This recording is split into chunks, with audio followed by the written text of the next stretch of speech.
la responsabilidad penal de la persona jurídica, que es una gran novedad en el ordenamiento jurídico español, que siempre, y los que ya tenemos años así lo estudiamos, hemos sobrevivido y hemos analizado la dogmática penal, la profunda y casi incuestionable dogmática penal que heredamos desde el siglo XIX y hemos disfrutado durante todo el siglo XX, sobre la base del principio societas delinquere non potest. No me voy a negar a poner el latinajo anunciado por el presidente de la Cámara. A partir del año 2010, este principio cambia. Y cambia tan sustancialmente que supone exactamente lo contrario. Societas delinquere potest. Las sociedades pueden delinquir. Y esto supone, sin ningún otro cambio estructural en nuestro derecho penal, la incorporación de una novedad que genera grandes problemas en su análisis y, por lo tanto, grandes oportunidades de defensa para los abogados que tengamos que defender a las personas jurídicas, puesto que la tradicional estructura de responsabilidad de la persona física que comete un acto típico, antijurídico, culpable y punible no se ha modificado. Esta sigue siendo la base esencial de la acción penal, la definición esencial de la acción penal, con los elementos normativos y con los elementos subjetivos del injusto. Sin embargo, se nos introduce la figura de la persona jurídica que no tiene, hasta que alguien diga lo contrario, realidad psicológica y que, por lo tanto, los elementos subjetivos casan mal con su estructura normativa, generando indudables problemas de imputación penal. En todo caso, la reforma del año 2015 introduce un artículo 31 bis que ciertamente intenta superar esta problemática y en parte yo creo que lo consigue, aunque la cuestión esencial de vigencia de un derecho penal concebido y estudiado sobre la persona física sigue estando ahí y sigue planteando indudables problemas de imputación penal. Aunque estas cuestiones, y cuando la doctrina y los comentaristas hablan de la sensibilidad de nuestro pensamiento penal sobre la responsabilidad de la persona jurídica, es algo heredado del mundo anglosajón, aunque hoy ya muy generalizado en la tradición incluso del penal germánica, yo quiero traer a colación una cita del recordado penalista Luis Jiménez de Asúa en el año 1934, ya en el año 1934, que casi fue ayer. Decía este magnífico jurista tan recordado: hace 60 años, el español de presa, ansioso de despojar a otro de su fortuna o de sus ahorros, se echaba al monte con clásico calañé, el sombrero calañé, y trabuco naranjero, escapando de los perseguidores a lomos de la jaca andaluza. Hoy crea sociedades, desfigura balances, simula desembolsos y suscripciones, y montado en la ignorancia de fiscales y magistrados, escapa sobre el cómodo asiento de su automóvil. Esto ya se decía y se advertía en nuestro derecho en 1934. Y es una realidad que informa la propia reforma del año 2010 y del 2015, porque más allá de la configuración de la responsabilidad penal de la persona jurídica, yo creo que en la mente del legislador está el delito económico, la creación de estructuras de grupo amparadas en la personalidad jurídica que puedan determinar, facilitar, provocar la comisión de delitos por personas físicas, evidentemente. Como quiero autolimitarme en el tiempo para que podamos estar tomando café a las 11:45 y dejarle tiempo suficiente a su magnífica exposición a la profesora Carmen Calderón, voy a limitarme a una breve exégesis del artículo 31 y les invito a su lectura tranquila, porque es un artículo que recoge los elementos sustanciales de la responsabilidad de la persona jurídica. Dice que establece la responsabilidad penal de las personas jurídicas por los delitos cometidos, en primer lugar, en la letra A, por los responsables orgánicos, por los administradores de hecho y de derecho, en nombre y por cuenta de esa sociedad, en su beneficio directo o indirecto, cuestión ciertamente relevante y que es elemento constitutivo de cualquier tipo penal de responsabilidad de una persona jurídica, el beneficio directo o indirecto. El directo no tiene duda, el indirecto evidentemente se pueden dar situaciones, pero se plantean cuestiones subjetivas en aquellos casos en que el actor, persona física, no es consciente de estar actuando en beneficio al menos indirecto de la persona jurídica. Ámbito para la defensa penal, evidentemente. La responsabilidad se predica de aquellos que tienen esa representación de hecho de derecho orgánica o de apoderamiento general y que están autorizados para tomar decisiones en nombre de la persona jurídica u ostentan facultades de organización y control de la misma. Y también responden, y este es el apartado B, el más problemático, el más sustancioso, el más interesante,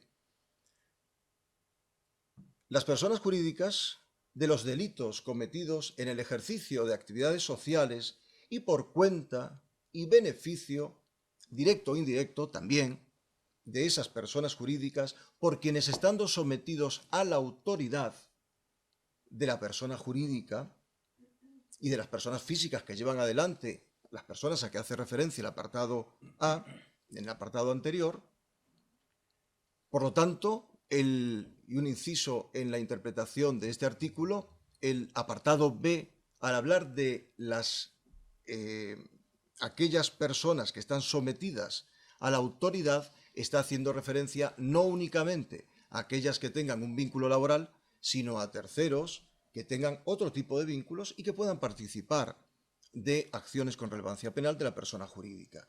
Evidentemente, terceros asesores, evidentemente, proveedores.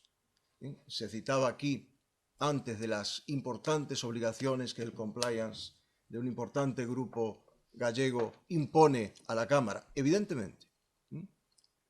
¿Por qué? Porque está bajo el ámbito de autoridad de esa persona jurídica que tiene que velar por la práctica de acciones preventivas. Y, fundamentalmente, señala este artículo que son actos que se han podido realizar por haberse incumplido gravemente por los responsables, los deberes de supervisión, vigilancia y control. Y aquí entramos en un aspecto fundamental: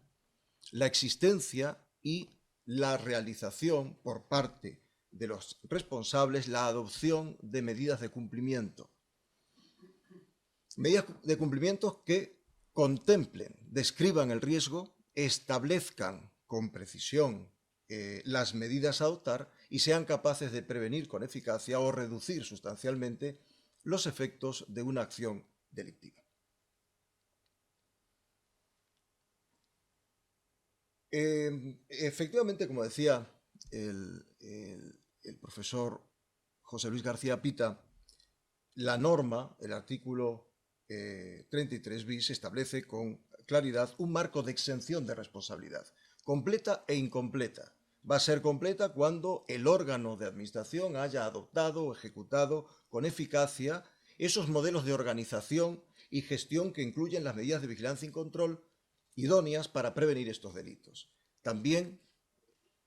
aporta o concede una exención completa en los supuestos en que la supervisión del funcionamiento y del cumplimiento del modelo de prevención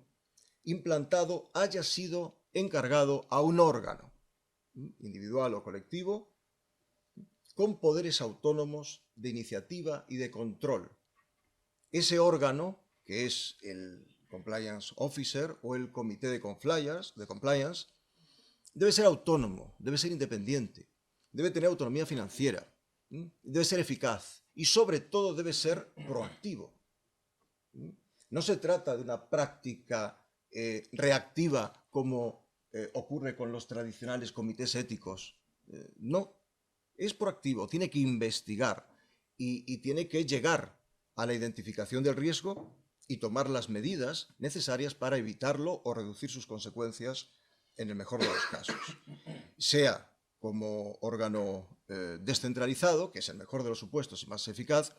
en cuyo caso prevalecen en él las funciones de coordinación, o sea como órgano centralizado, en cuyo caso pues, la proactividad es más exigente y probablemente menor la eficacia. En las personas jurídicas de pequeñas dimensiones, las funciones de supervisión, que son aquellas sociedades que estén sometidas a cuentas anuales abreviadas, las funciones de supervisión las puede hacer el Consejo de Administración, el órgano de administración. No es lo ideal, pero no es lo ideal por una cierta problemática de autonomía, pero es imprescindible, puesto que las empresas de pequeña dimensión no se pueden dar el lujo de tener y de dotar de medios financieros un órgano que ciertamente por su especialidad y por su complejidad tiene un coste importante, relevante.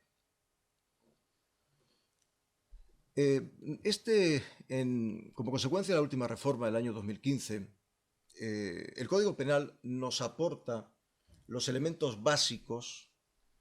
nos enuncia los contenidos esenciales que debe tener un proyecto, un plan, un programa de compliance, que pueden ser de un folio y probablemente magnífico o de 100 folios. No es una cuestión de cantidad, sino de calidad en la interpretación, en la implementación y en la eficacia de los medios a aplicar. En primer lugar, nos dice el Código Penal que ese programa de prevención debe identificar las actividades en cuyo ámbito puedan ser cometidos los delitos que deben ser prevenidos. Saben ustedes que no todos los tipos delictivos pueden ser realizados por personas jurídicas. En el Código Penal hay aproximadamente 22, 23 tipos que pueden ser desarrollados por personas jurídicas y por lo tanto es imprescindible establecer lo que se denomina un diagrama de riesgos que identifique aquellas prácticas, aquellos aspectos, aquellas zonas, aquellos ámbitos propios o externalizados que puedan estar generando riesgo para la compañía. En segundo lugar, dice que se establecerán los protocolos y los procedimientos que concreten el proceso de formación de la voluntad de la persona jurídica, de adopción de decisiones y de ejecución de las mismas. Estamos atendiendo a la formación, a la convicción que se debe generar en los órganos de gobierno de la sociedad, que debe tener la clara voluntad y la coherencia en toda su estructura de velar por cumplir estas determinaciones, establecer los principios que deben regir el plan de compliance y velar por su cumplimiento, aportando todos los medios que sean necesarios y sobre todo con la máxima proactividad en su adaptación, en su modificación y en su implementación sistemática. Por ello, dice el Código Penal también que se deben dotar de los recursos financieros necesarios para el desarrollo de su actividad. Entre ellos, por supuesto, la formación esencial en aquellos modelos de compliance descentralizados, donde el compliance officer asume fundamentalmente funciones de coordinación, la formación de los distintos órganos, de los distintos ámbitos, de los distintos jefes, de los trabajadores de la empresa, resulta un elemento esencial para advertir, para dar cumplimiento, para poner en funcionamiento este programa que no puede ser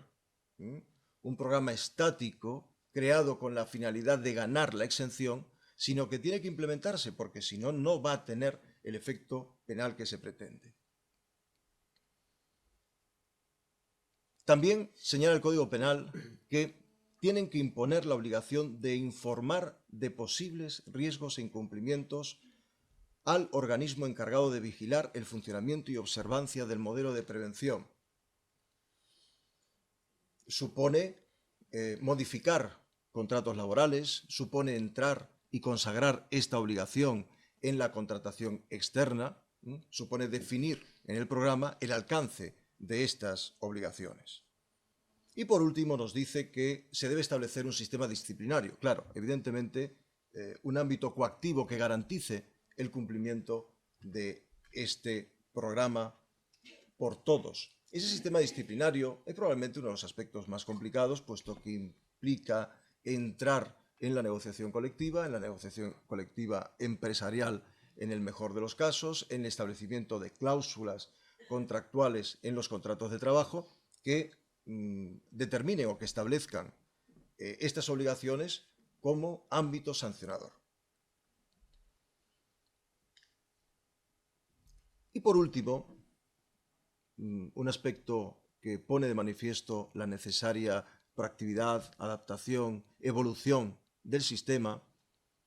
realizarán una verificación periódica del modelo y de su eventual modificación con la finalidad de ser adaptado a nuevas condiciones legales, nuevas condiciones reglamentarias o aspectos tan relevantes citados expresamente como el cambio del Consejo de Administración, un cambio del órgano de administración que determina una nueva estructura de responsabilidad y por lo tanto afecta muy sustancialmente a este programa.